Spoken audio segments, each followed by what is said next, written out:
Muy buenas noches con todos. El día de hoy hablaremos sobre el nuevo recurso en materia penal, llamado doble conforme, el cual es un recurso procesal oportuno, eficaz y accesible.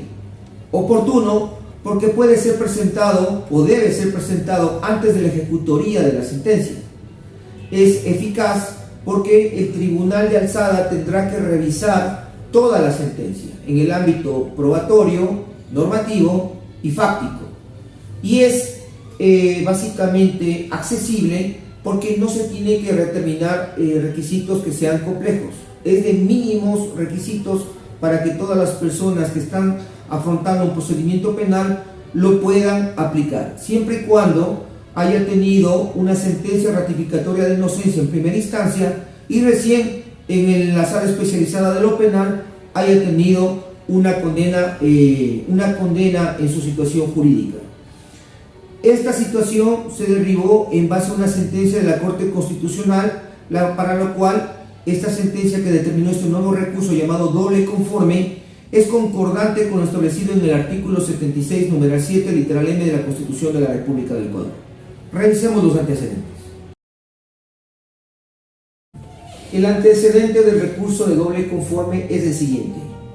Dentro del juicio de primera instancia en el ámbito penal, el 7 de junio de 2017, el Tribunal de Garantías Penales de la ciudad de Loja ratificó el estado de inocencia en el delito de violación con intimidación previsto en el artículo 171, numeral 2 del Código Orgánico Integral Penal hasta ese momento procesado.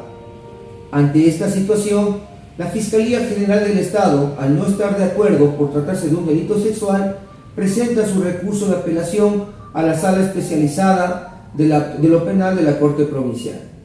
La Sala Especializada de la Corte Provincial, el 19 de diciembre de 2017, acepta el recurso de apelación y da de baja la sentencia de primera instancia, determinando que el acusado y en ese momento sentenciado es autor directo del tipo penal previsto en el artículo 171, numeral 2 del Código Orgánico Integral Penal, es decir, violación con intimidación, y también determina agravantes. Por estas situaciones, con voto de mayoría, lo determinan, lo sentencian a pena privativa de libertad de 29 años y 4 meses, más la multa pecuniaria y la reparación integral a la víctima. Al no estar de acuerdo con este fallo, el sentenciado presenta un recurso de casación ante la Sala Especializada de lo Penal de la Corte Nacional de Justicia. Esta, el 20 de junio de 2018, determina, mediante auto, que no se ha cumplido con los requisitos mínimos de admisibilidad por parte del recurrente. Ante esta situación, el sentenciado presenta acción extraordinaria de protección ante la Corte Constitucional, la cual manifestando que se le había vulnerado su derecho de recurrir y de impugnación. Con este antecedente, la Sala de Admisiones de la Corte Constitucional, el 27 de marzo del 2019, acepta la acción extraordinaria de protección y la asigna con el proceso 1965-18-EP. Este es el antecedente del doble conforme y es momento de revisar el fondo de esta sentencia. Continuamos. En este punto es importante revisar los fundamentos jurídicos que revisó la Corte Constitucional en la acción extraordinaria de protección presentada por el recurrente. Según el recurrente, analizando la Corte Constitucional, pudo revisar que el perjudicado, el recurrente de la acción extraordinaria de protección, manifiesta que se le ha vulnerado sus derechos constitucionales previstos en el artículo 11, numeral 4, 5, 6, 7 y 8. Además, había manifestado que se violentó su derecho a la tutela judicial efectiva previsto en el artículo 75, en vista de que se violentó su derecho a recurrir, y asimismo manifiesta que se ha violentado las garantías del debido proceso previstas en el artículo 76 y específicamente en el numeral 7 de su derecho a la defensa. Todo esto la Corte Constitucional analizó y vio una concordancia con el bloque de constitucionalidad. Es decir, A más de lo que había manifestado el recurrente, que también había dicho que se le había violentado lo previsto en el artículo 29 y 140 del Código Orgánico de la Función Judicial, la Corte Constitucional revisó que se había inobservado lo previsto claramente en la Corte Americana de Derechos Humanos en su artículo 8, numeral 1 y 2, y lo previsto en el literal H. También se había inobservado, según la Corte Constitucional, lo verificado en el Pacto Interamericano de Derechos Civiles y Políticos en su artículo 14.5. Con estas consideraciones, la Corte Constitucional pasó a revisar la razón de la inadmisión del recurso de casación presentado por el recurrente y claramente pudo observar que la Corte Nacional de Justicia emitió su auto de inadmisión según lo previsto en el artículo 656 del Código Orgánico Integral Penal, ya que este recurrente solicitaba una revisión de los hechos, situación que nosotros sabemos que no procede y según la Corte Nacional de Justicia era impertinente. ¿Por qué? Porque el recurso de casación es un recurso bastante técnico y formalista que solo revisa claramente, como lo determina el artículo 656 de manera taxativa, que es un recurso de competencia de la Corte Nacional de Justicia y procede contra las sentencias cuando se haya violado la ley, se haya contravenido expresamente su texto o por haber hecho una indebida aplicación de ella o por haberla interpretado erróneamente. Esos requisitos formalistas fueron los que especificaron en su auto de inadmisión la Corte Nacional de Justicia. Con estas situaciones, la Corte Constitucional centra el problema jurídico en verificar y establecer si se vulneró o no el derecho a un doble conforme en cuanto al juzgamiento de una persona ante el presunto cometimiento de una conducta penalmente reprochable. Pero ustedes me dirán que es el doble conforme. Como todos sabemos, en el ordenamiento jurídico ecuatoriano existen dos instancias. En el ámbito penal, en la situación de los delitos, de juzgamiento de delitos, de conductas penalmente reprochables de mayor lesividad, claramente se puede revisar que existe dos instancias, la del Tribunal de Garantías Penales y de la Sala Especializada de la Corte Provincial. Además de ello, existen tres recursos extraordinarios: el de revisión, el de casación y el recurso de la acción extraordinaria de protección, si lo podemos manifestar de esa manera. Ahora aquí la Corte Constitucional hace un análisis más a fondo y verifica si estos recursos son eficaces, oportunos y claramente si son accesibles. El doble conforme establece que dos tribunales distintos revisen toda la sentencia, absolutamente toda. Y claramente la situación es que sea un tribunal distinto, como lo he manifestado. Entonces, es importante analizar si en nuestro ordenamiento jurídico existe el doble conforme. Y eso fue lo que analizó la Corte Constitucional. Es decir, si existe un recurso oportuno. ¿Qué quiere decir que sea oportuno?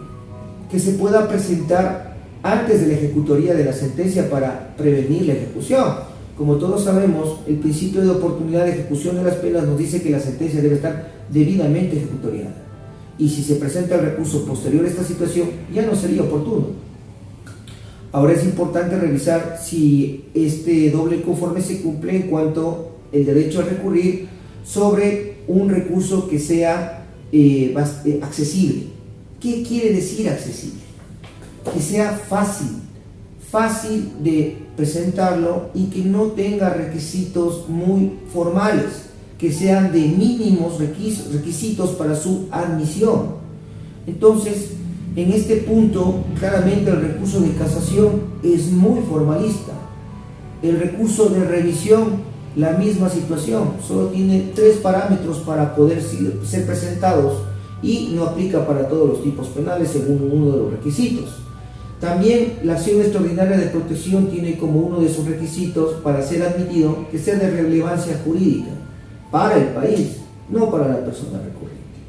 Entonces, estos recursos extraordinarios que prevé nuestro ordenamiento jurídico en materia penal no cumplen con el parámetro de accesibilidad. Y finalmente, analizar que el recurso sea eficaz, es decir, que este tribunal distinto pueda revisar toda la sentencia. Y cuando manifiesto toda la sentencia, me refiero a que se revise el fundamento fáctico, es decir, los hechos suscitados. Asimismo, el fundamento normativo, verificar que la normativa aplicable al hecho sea la concordante a la situación, para que se configure un silogismo jurídico. Y finalmente, el fundamento probatorio, es decir, que las pruebas utilizadas para condenar a una persona sean las útiles, pertinentes y conducentes al objeto del cual se está investigando o del cual se está determinando una sentencia. Y claramente que se haya cumplido con el parámetro o el principio de exclusión de la prueba cuando se han vulnerado unos derechos constitucionales de las partes procesales, tal como lo determina el artículo 76, numeral 4 de la Constitución de la República del Ecuador. Entonces, en este punto, revisemos el impacto jurídico nacional en cuanto a esta sentencia y al recurso de doble conforme. Continuamos. Es momento de revisar el impacto jurídico del recurso en materia penal llamado doble conforme. Como todos sabemos, el Ecuador tiene dos instancias y tiene tres recursos extraordinarios: la casación, el recurso de revisión y la acción extraordinaria de protección. Ahora es importante revisar si estos recursos extraordinarios cumplen con los parámetros del doble conforme para la concordancia con el bloque de constitucionalidad y lo previsto en el artículo 76, numeral 7, literal M de la norma normarum, Constitución de la República del Ecuador. La casación. La casación claramente es un recurso extraordinario, el cual no es eficaz. ¿Por qué no es eficaz? Porque no permite una revisión exhaustiva de toda la sentencia. Si bien es cierto, lo analiza un tribunal distinto, en este caso la Sala Especializada de lo Penal de la Corte Nacional de Justicia, no permite una revisión completa de toda la sentencia. No se analiza el fundamento probatorio ni el fundamento fáctico, simplemente establece y revisa lo previsto en el artículo 656 del Código Orgánico Electoral Penal de manera taxativa, por lo cual los requisitos son demasiado formalistas y rigurosos y no es eficaz, por lo que acabamos de manifestar. En cuanto al recurso de revisión, claramente este no es oportuno porque uno de los requisitos para poder presentar es que la sentencia esté ejecutoriada. Y sabemos claramente que bajo el principio de oportunidad de aplicación de las penas, para poder ejecutar la pena, esta debe estar ejecutoriada. Entonces, no es un recurso oportuno. Más aún, tampoco es eficaz, porque recordemos que uno de los requisitos del recurso de revisión es que la persona que se creía muerta no lo esté. Entonces, solo aplica en uno de los requisitos en los delitos que prácticamente han violentado como bien jurídico protegido la vida. Entonces no aplica para todos los tipos penales según uno de los parámetros para hacer consecuente el recurso de revisión. La otra situación es que existan dos sentencias condenatorias que sean contradictorias dentro de un caso en particular con diferentes procesados. Entonces no aplica para todas las personas y por lo cual tampoco es eficaz. Mucho menos es accesible con los mismos requisitos que acabo de manifestar, tomando en cuenta que el tercer requisito del recurso de revisión es claramente si la sentencia se dio en cuanto a informes periciales o testigos falsos y adulterados en cuanto a los informes periciales. Entonces, la acción, ni quiero hablar de la acción extraordinaria de protección, que uno de los parámetros de admisibilidad es que sea de una relevancia jurídica. Quizás para la Corte Constitucional sea de relevancia jurídica nacional, unos parámetros que puedan determinar jurisprudencia, como es el caso. No obstante, para una persona, el común de los mortales que afronta un proceso penal, va a ser muy importante no afrontar una pena privativa de libertad de más de 20 años, como es el caso con el cual se determinó esta sentencia. Tomando en cuenta estas situaciones, claramente hemos podido revisar que el espíritu de esta sentencia de la Corte Constitucional es establecer un recurso oportuno, eficaz y accesible para las personas que afrontan un proceso penal y que necesitan que un tribunal, que su sentencia sea ratificada la inocencia por dos tribunales distintos revisando toda la sentencia, o que sea una sentencia condenatoria, asimismo revisando toda la sentencia en el ámbito probatorio, fáctico y normativo. y no solo una parte específica. Con estas situaciones, el efecto que le da a la Corte Constitucional con esta sentencia es el efecto inter pares, es decir, se lo puede aplicar a otras personas que estén afrontando la misma situación jurídica y también para personas que están pendientes de resolver una acción extraordinaria de protección en cuanto a la situación que acabamos de manifestar. Claramente, en la actualidad ya este recurso puede ser presentado porque ya se ha estructurado por parte de la Asamblea Nacional el aplicativo en el Código Orgánico Integral Penal para esta situación, y lógicamente desde que está inscrito en el registro oficial, este recurso puede ser aplicado, lo cual es muy importante, ¿no? Finalmente, la trascendencia de esta resolución que determinó el doble conforme mediante la resolución de la Corte Constitucional número 1965-18-EP/21 tiene relación intrínseca con la declaratoria de inconstitucionalidad por efectos de forma del fallo de triple reiteración RS.10-medio-2015.15-julio-2015.RO 563 del 12 de agosto de 2015.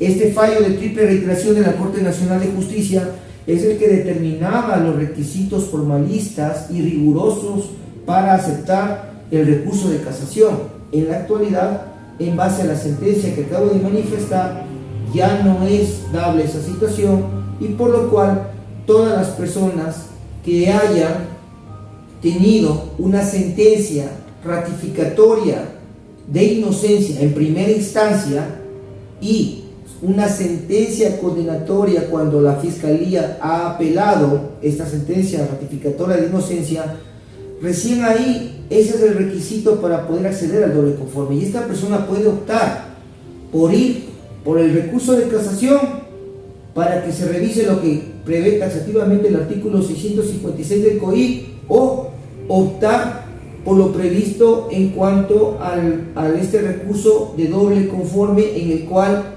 el tribunal de mayor jerarquía tiene la obligación de cumplir con los parámetros de eficacia, accesibilidad y oportunidad, y más aún revisar toda la sentencia en el ámbito fáctico, normativo y probatorio, y no solo una parte. La decisión es del recurrente, y con esta información esperamos haber dado información valiosa para los estudiantes de Derecho y colegas, y les esperamos en otro video.